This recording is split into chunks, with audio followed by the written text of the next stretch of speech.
मध्ये 15 दिवस होतो तर तिथल्या कैद्याला सांगायचं विचार केला सगळे समजुती आत आहेत ते विचारायचे परत साहेब कुठली केस आता काय सांगायचं चोरीची केस मला लाज वाटली एखाद्या पुण्याची केस असती 7 महिन्याने बोललो असतो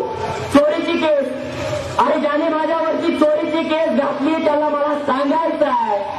तुम्ही तुमचा पाठीमागचा इतिहास बघा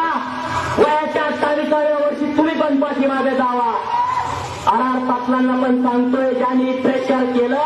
त्या आर पाटलांना सुद्धा माझं सांगणार आबा तुम्ही आता 52 वर्षाचे आहात तुम्ही पाठीमागे टर्न घ्या आणि 28व्या वर्षात जावा की जेव्हा तुम्ही जिल्हा परिषद सदस्य होता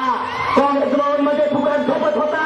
महात्मा फुले गांधी वसतिगृहामध्ये तुम्ही फुकटच्या रूम मध्ये झोपत होता तेव्हा तुमचं वय 28 होतं आणि ज्या गोपीचंद पडळकरवरची खोटी केस घातली त्याही गोपीचंद पडळकरचं वय 28 आहे आणि मी माझ्या स्वतःच्या सवारी गाडीतून फिरतो तेव्हा तुम्ही फुकटच्या रूम मध्ये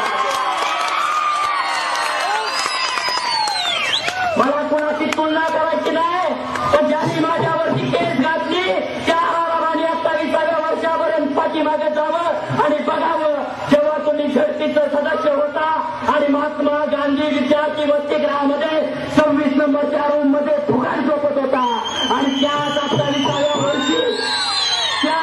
28व्या वर्षी गोपीचंद पडळकर करोडोचं टर्नओव्हर करतो मला 20,000ची खोटी चोरी करायची आवश्यकता आहे आणि जे बाजार गुंडे नेते गेले 6 महिने गेले वर्ष ज्या आर पाटलाकडे जातात त्या बाजार गुंड्या नेत्यांना माझं एक सांगणार अरे तुमच्यात जर हिंमत आहे तर राजकारण करा तुमच्यात जर हिंमत आहे समाजकारण करा तुमच्यात जर हिंमत आहे तर कुठलाही सांस्कृतिक चांगला कार्यक्रम करा आणि लोकांना तुम्ही पाठीशी द्या तर गोपीचंद पडळकरला खोट्या केसमध्ये अडकू नका हा हलगापणा झाला मर्दासारखे पुढे या गोपीचंद पडळकरला आयुष्याची